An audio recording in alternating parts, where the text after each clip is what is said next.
Okay, then check it out. Message. So I'm gonna bring up something random, but it's still on topic about boundaries. So I've been on elevating individuals and inspiring people, teach people to, when you don't like certain stuff, make a conscious decision. All that good stuff. Moving how you need to be. All that good stuff. Applying yourself.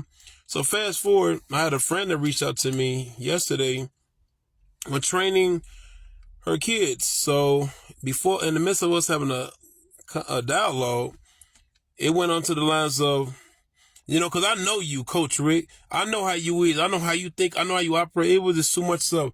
So when you have a new version of yourself and people wrapped up with the old version of yourself, they're listening with how you used to act, how you used to operate, the way you used to deal with things. So this new stuff that you're giving them, they're not entertaining that because they're so wrapped up with how it used to be. And I know there's 3 things that she said in the conversation.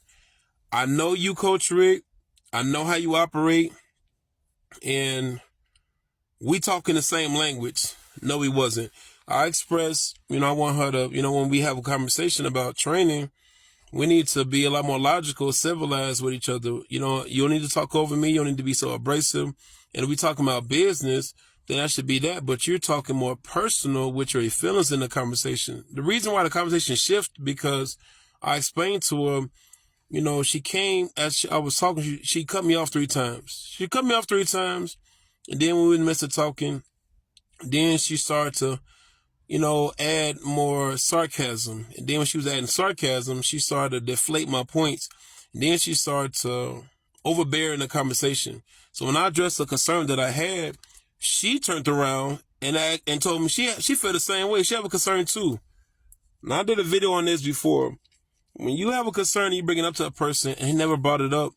And now you're bringing it up at this moment. Now suddenly they mad. Now they're trying to get to the goalpost as quick as possible and bring up what they had going on. They bothered, they irritated, this and that.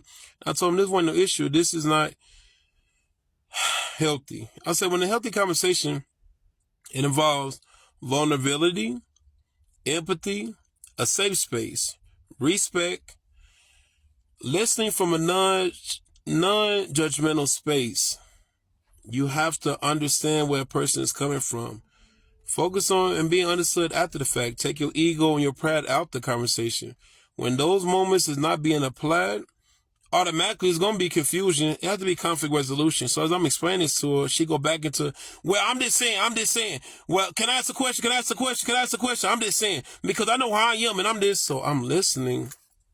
And I told her this is unhealthy. We can't even have no type of business relationship, or I can't even, work with your kids, because that means I'm allowing you to talk at me a certain way. Well, I'm going through a lot of stuff. That don't make it okay. I can't go to the judge and let them know, I got anger issues and I just beat somebody up and vandalized somebody's house and car, but I'm okay now. I go to my medication, so you gonna let me go. It don't work like that. Boundaries, we got to enforce that. When somebody, once again, because people think I don't go through anything, I just deal with it a lot more civilized, because I can see clearly now. I think I can sing, right? So, I knew to go ahead and let it go and leave the situation alone. So I allowed her to vent and spaz. And as I was talking to her, she felt as though I was talking down to her. I said, I'm talking down to you because I'm telling you, you're exercising ultimatums. You taking a moment to manipulate the situation. You trying to weaponize the points that I'm saying. And then you're going back into the old me. But bringing up the old me is like talking about my old house.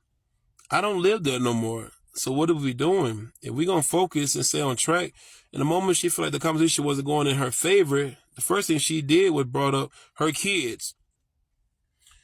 If you mentioned your kids and they was part of the whole conversation, it should have been brought up. You should have been speaking with compassion, vulnerability, sense of understanding, and taking a moment to reflect. But no, you are reactive. You're being abusive. It's from a reactive abuse approach. As in, I'm saying something, then you oversaying something. And then you're attacking me because you feel as though I'm attacking your triggers. I'm attacking your triggers.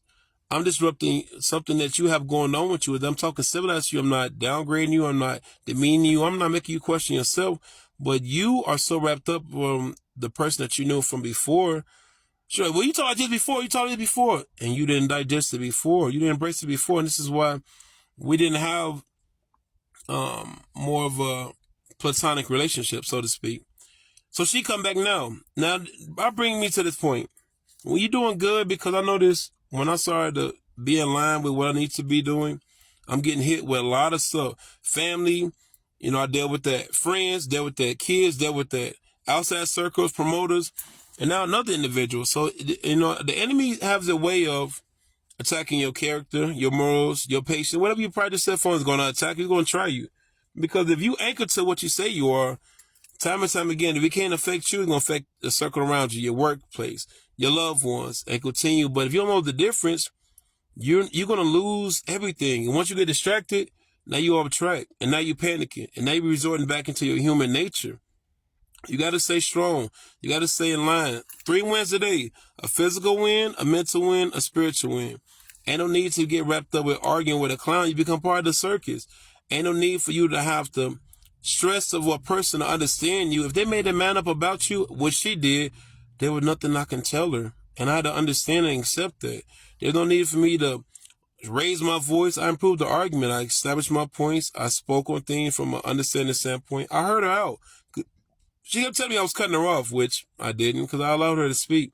But because I said something and override what she said, she cut me off. And when we was talking at the same time, that classifies to me cutting her off. Okay.